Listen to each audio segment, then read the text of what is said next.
Hello everybody and welcome back to the channel. My name is Tola. If you're new here, you are more than welcome. Please do well to click on that subscribe button and remember to turn on your post notification. That way you get notified every single time I upload a new video, which is at least once every week. So here on this channel, I talk about my life here in the UK. I talk about my job centered around healthcare, and I also talk to you about the changes in the immigration laws. If this is something that you are interested in, please do well to click on the subscribe button and turn on your post notifications. Alright, so in today's video, we're going to be talking about a rather unfortunate incident that happened between two ladies. They are both mothers, and this is something I believe that we can both learn from. Alright, so if you have not been following our Japa series, this is the fourth installation in the series. The playlist will be in the description box and also linked up somewhere up here in the card, so you can learn from people's experience and so we can just help ourselves settle into the country and sort of know what to do and what not to do.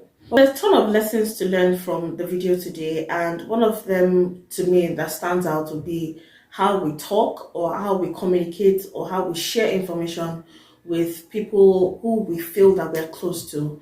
And it just happens to go a long way because there's a lot that goes on in the minds of people. You don't really know who or what is who they say they are, and the intentions of people, because sometimes you might, out of the goodness of your own heart, want to go the extra mile for someone and it's not reciprocated most of the time.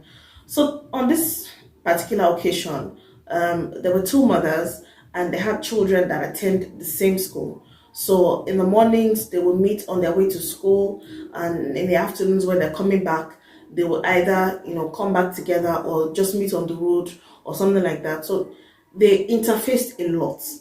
And they also had times where both mothers had agreements, or like an unspoken agreement, to help each other out, because childcare in this country, I believe I've touched on that enough on this channel to know that you kind of need someone to help you out with your children, especially because if you will be working long hours, you will need somewhere or someone to watch your children and to keep these children for this number of hours before you get back, and then you're able to take over the care of these children. So these mothers had like an unspoken rule of how they would care for each other's children, and if mother A was going to be working this tonight, she would probably put her children with mother B and vice versa. So they were helping each other out once in a while. But children, especially for those of us who still have young children and they talk loosely, and they just, children just talk. Children, out of the innocence of their own hearts, they just talk. So the backstory here is that, let's say mother A is Anne and mother B is Bimbo. So Anne has been in the UK for a couple of years, at least before Bimbo came in. And let's say she's been in the country for like 5 years. So she kind of knows her way around things. She knows the law. She knows what obtains. So Anne doesn't have her husband with her. It's just her and her two children. And she's been the only one taking care of these children. Meanwhile, Bimbo has a husband in Nigeria, and she just came in newly to the UK. And because of, the trying to save up to get money to bring her husband in, and sometimes men don't even want to come into the country with us. So he was still probably dragging his feet on just trying to make sure that it's for real, and when he gets in, he's not just going to be doing entry-level jobs and he's going to get something concrete, because obviously he had a good job and he was still staying back in Nigeria.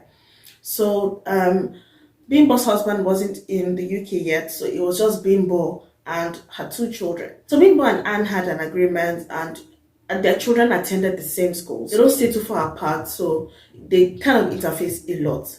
So because these mothers were on their own, I would believe they relied on each other to help each other out on certain days when they would be off to work and they need someone to watch their children.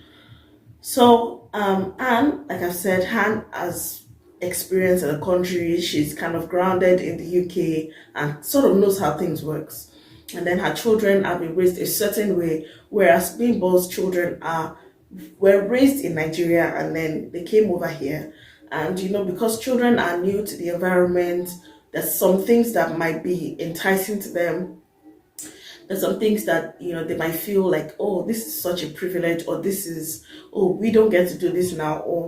And Bimbo's children kind of spoke out one day and it was Anne's turn to watch the children, and Bimbo had dropped them off at Anne's place. And when she went to work, Bimbo's children started talking, and one of them just said, "Oh, so you get to eat chips and, for example, now, so you get to eat chips and chicken nuggets every night or whenever you want, or you can just say that this is what you want, and your mom will give it to you." Oh no, that's not how it is in our own house. In our own house, or what we do is my mom has a timetable, or this is what she says we're going to eat is what we're going to eat. Like, we don't really have a say as to what we eat and all of that. And after Bimbo's children had made this statement, and made a note of this thing, like, okay, I would have a conversation with Bimbo about this thing. And so when Bimbo came to get the children, probably the next morning or after a shift, Anne told Bimbo about this statement that a child had made. And she was like, "Oh, in this country, children get to eat what they like, they get to do what they like, and it's just give them whatever they like and all of that." Bimbo, it didn't sit well with Bimbo, but she didn't make a big deal out of it. She took her children home and then told them that, okay, you don't go around talking about our personal life with other people. They don't understand how we deal with each other. Like, they don't understand how things are on our own side. And she just tried to tell them, okay, try not to talk too much. She just gave them a word of caution. And after a while, they still continued to exchange children and all of that. And Anne just became overly curious and began to ask the children again, like, okay, so has your mom changed? Is she giving you what you want? Is she still forcing you to eat beans? Or is she still forcing you to eat all this African food? And Anne was just one of those people who felt like, she had an obligation to kind of interfere in Bimbo's affairs, and she took it upon herself to continually ask these children. So fast forward to a couple of incidents over time, Anne had not only interfered in the way Bimbo was raising the children and feeding them, she also started talking about their clothes, like, these children are not dressing like UK children should be dressing. Is money a problem? So at this point, it became almost unbearable for Bimbo, because anytime she sees Anne, it was one issue of her parenting skill or the other. And as a mom in a country that is new to you, you're trying to settle in, you're trying to work, you're trying to care for the children, and you're having to deal with this constant bashing or constant questioning or constant monitoring from this person who's not really offering assistance, but is just criticizing and just judging you based on what you do. And it became really unsettling for her. And after a while, she started to avoid Anne, and Anne noticed the withdrawal, and that was when she took matters to the next level. As a matter of fact, when I heard this story, I didn't even anticipate Anne's next movement. The next thing she did was to involve social workers, and she did not just talk to them about it. She called them out to Bimbo's house to have them check Bimbo out and make sure that these children, that the food that the children are eating. She also made complaints about the clothes that they're wearing, that the children don't look cared for and things like that. And once the issue of your child's appearance or nutrition or care is brought up and the social workers are involved, they would investigate, and once they see that you are unfit to care for your children or provide them with the basic things that they need, e.g. food and shelter. So when they step in, they could either just be offering donations to you in a charitable form, or have you registered with a food bank or something like that, and then you become like a charity case where they keep monitoring you, they keep checking with you to see how the children are faring and things like that. And when the first visit happened with the care worker, Bimbo was really upset about it. Like, and why would you go to this level? Like, why would you even have to take it upon yourself to call them and have them visit my children and all of that?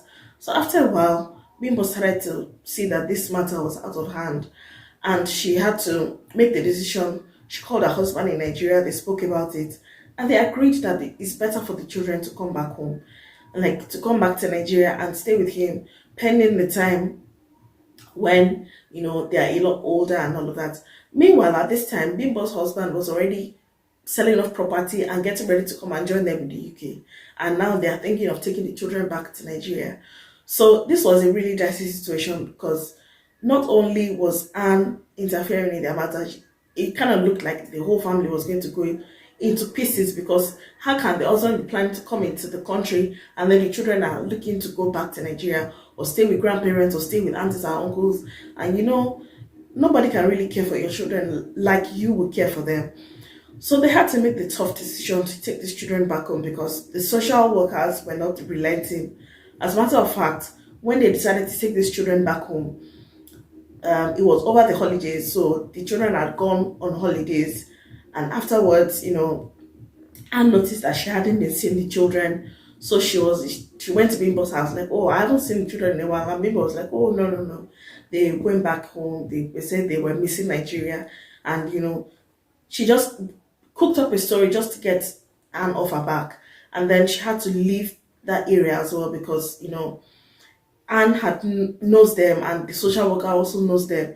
She just wanted to leave that area and just be done with anything that concerns that particular situation. So after a while, Anne noticed that, after she had gone to visit as well, she noticed that, Bimbo had taken the children back home. And she became upset. These Boromidela people that would just take your matter up and wear it on their head like a headgear. It was very, when I heard the story, I was peppered. Like, I mean, why? Why? Because it wouldn't have even made a difference if Bimbo had taken those children from that area and relocated to, maybe, let's say, left Manchester and moved to Birmingham, because they would transfer the case file. And, once they monitor and they keep monitoring, it would probably just escalate. So people had to make the tough decision to take these children back home. The husband later came, and, it was just a mess. Now, I don't wish this upon anybody, and it is quite unfortunate that, Bimbo had to take her children back home. I know she misses her children and she wishes that they were back here, because, I mean, why do most of us come out of Nigeria? For a better life for our children. I mean, having to take these children back is really not the ideal situation. But in that kind of case, she had to make that tough decision. Mind you, the social care workers did not relent. So when they came back and they realized that Bimbo had taken the children back home, they had to tell Bimbo to call these children on the phone to make sure that these children were still alive and she didn't just do something funny with them. And I don't intend to scare anybody, but please just be careful. That's why I say, if you're bringing your children to this country, God help us raise these children, and they don't just implicate us by the way they just open their mouth and just talk innocently, and it could just escalate from there. This is not just to scare us. Let us just take this as a word of caution. Like, let's not be too open. Sometimes, you might have good intentions, and the people who are around you don't share. It's not mutual. Sometimes people are just funny like that. So let's just be careful with the way we go about things. Sometimes when we feel like we are being helpful, or we're trying to educate people, or we're trying to share what we did or how we got around a particular situation, let it not be used against us, because some people are just wicked.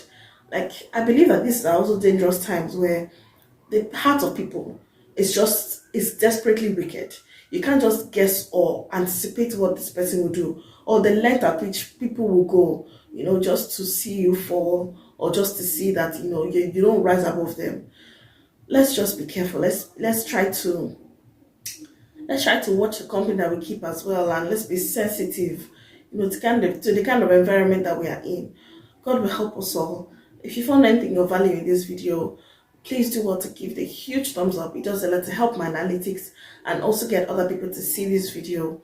If you have anybody coming into the UK, please do well to share my content with them. I try to keep my videos as relatable and as raw as possible. I try to paint you the true picture of things so that when you come in, you don't walk in blindly and you are quite aware and informed. Thank you so much for watching, and I will see you guys in my next one. Goodbye.